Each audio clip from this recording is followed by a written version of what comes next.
एक नगर के राजा ने यह घोषणा करवा दी कि कल जब मेरे महल का मुख्य दरवाजा खोला जाएगा, तब जिस व्यक्ति ने जिस वस्तु को हाथ लगा दिया वह वस्तु उसकी हो जाएगी। इस घोषणा को सुनकर सभी नगरवासी रात को ही नगर के दरवाजे पर बैठ गए और सुबह होने का इंतजार करने लगे। सब लोग आपस में बातचीत करने लगे कि मैं अमुक वस्तु को हाथ लगाऊंगा। कुछ लोग कहने लगे मैं तो स्वर्ण को हाथ लगाऊंगा। कुछ लोग कहने लगे कि मैं कीमती जेवरात को हाथ लगाऊंगा। कुछ लोग घोड़ों के शौकीन थे और कहने लगे कि मैं तो घोड़ों को हाथ लगाऊंगा। कुछ लोग हाथियों को हाथ लगाने की बात कर रहे थे।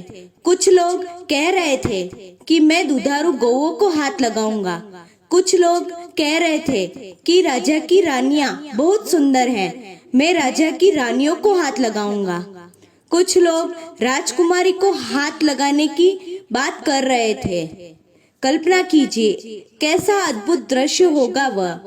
उसी वक्त महल का मुख्य दरवाजा खुला और सब लोग अपनी अपनी मनपसंद वस्तु को हाथ लगाने दौड़े।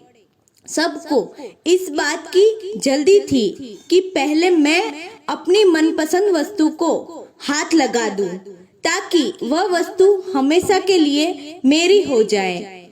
और सबके मन में यह डर भी था कि कहीं मुझसे पहले कोई दूसरा मेरी मनपसंद वस्तु को हाथ ना लगा दे। राजा अपने सिंहासन पर बैठा सबको देख रहा था और अपने आसपास ही हो रही भागदौड़ को देखकर मुस्कुरा रहा था। कोई किसी वस्तु को हाथ लगा रहा था और कोई किसी वस्तु को हाथ लगा रहा था। उसी समय उस भीड़ में से एक छोटी सी लड़की आई और राजा की तरफ बढ़ने लगी। राजा उस लड़की को देखकर सोच में पड़ गया और फिर विचार करने लगा कि यह लड़की बहुत छोटी है, शायद यह मुझसे कुछ पूछने आ रही है। वह लड़की धीरे धीरे चलती हुई राजा के पास पहुंची और उसने अपने नन्हे हाथों से राजा को हाथ लगा दिया। राजा को हाथ लगाते ही राजा उस लड़की का हो गया और राजा की प्रत्येक वस्तु भी उस लड़की की हो गई। जिस प्रकार उन लोगों को राजा ने मौका दिया था और उन लोगों ने गलती की, ठीक उसी प्रकार ईश्वर भी हमें हर रोज मौका देता है और हम हर रोज गलती करते हैं।